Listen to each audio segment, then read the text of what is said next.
Okay, since my last video when I broke the drive shaft, I've done some work to it. I did get the drive shaft in, which I will try to show you here.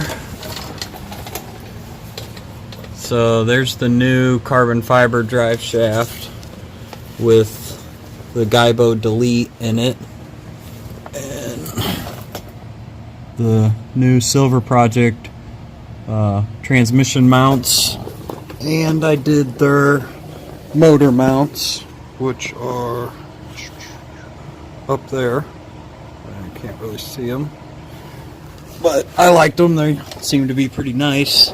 The drive shaft is from the Driveshaft Shop, which I don't know if you can see that there. I kind of like their sticker they put on it too. Little guy wrapped around the drive shaft.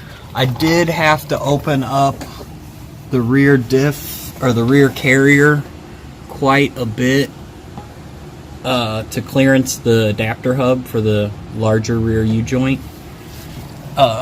So I did have to drop the subframe and cut the subframe out and widen that hole.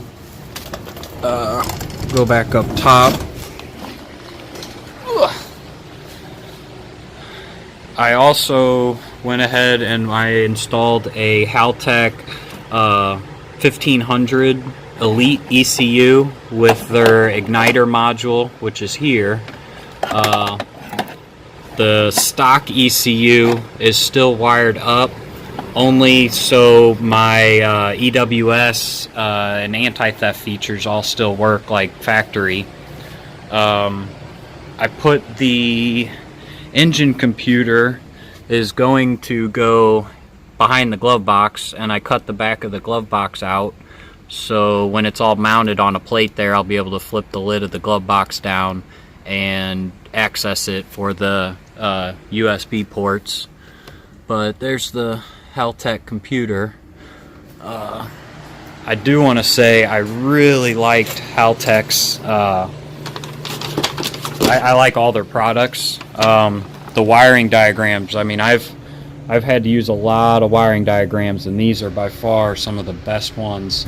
It's a nice thick piece of paper. The color on it is really good, easy to identify, easy to see what you're hooking up to. It really took a lot of the guesswork out of wiring it up. I mean, it is really detailed. The only thing I still have left to put in, I've got the flex fuel sensor and the exhaust gas temperature sensor to put in. I did have to switch. I wound up switching to the coil on plugs. I found out that 4-pack coil was bad, and the whole side of it was all pushed out from, I guess, abusing it too much. The other cool thing I did was since I'm not using the secondary air pump relay, which is underneath this little relay case, when I had the harness out, I bought a spare harness off of eBay and used that to wire in the Haltech so that I could keep my original harness if I ever wanted to switch back for whatever reason. But I used that secondary air pump relay and I wired it back to the starter lead, and then I wired the ground for the relay. Let's see if I can find it.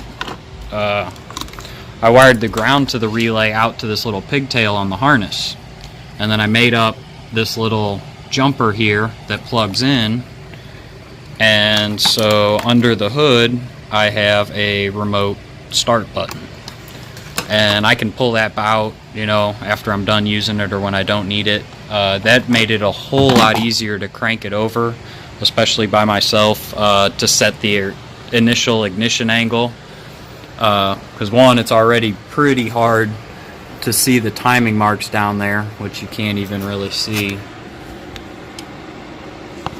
Let's see. Ooh.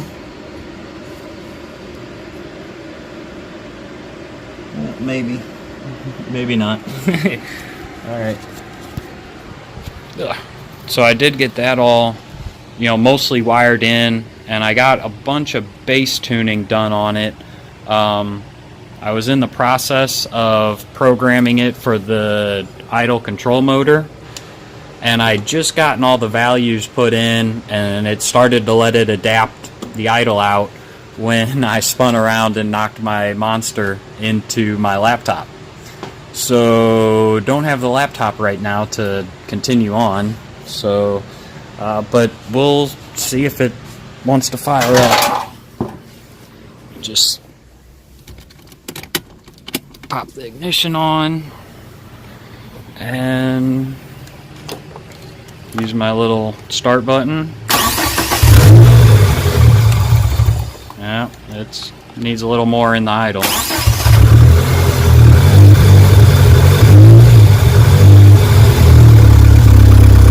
Alright, maybe just there at the beginning.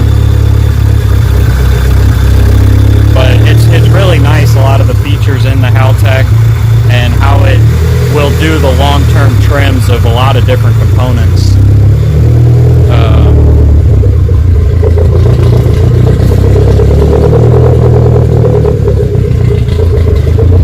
I'd say for a couple hours of tuning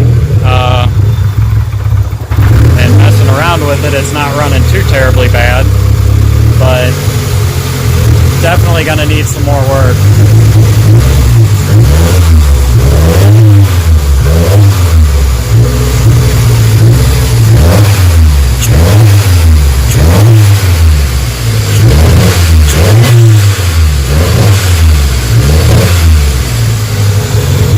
You can see how quick it wants to make boost there. It's already activating the wastegate. So hopefully I get some more wiring done and put some more sensors together and find a new laptop or fix my other one and get back on it and get it onto the dyno. So, okay.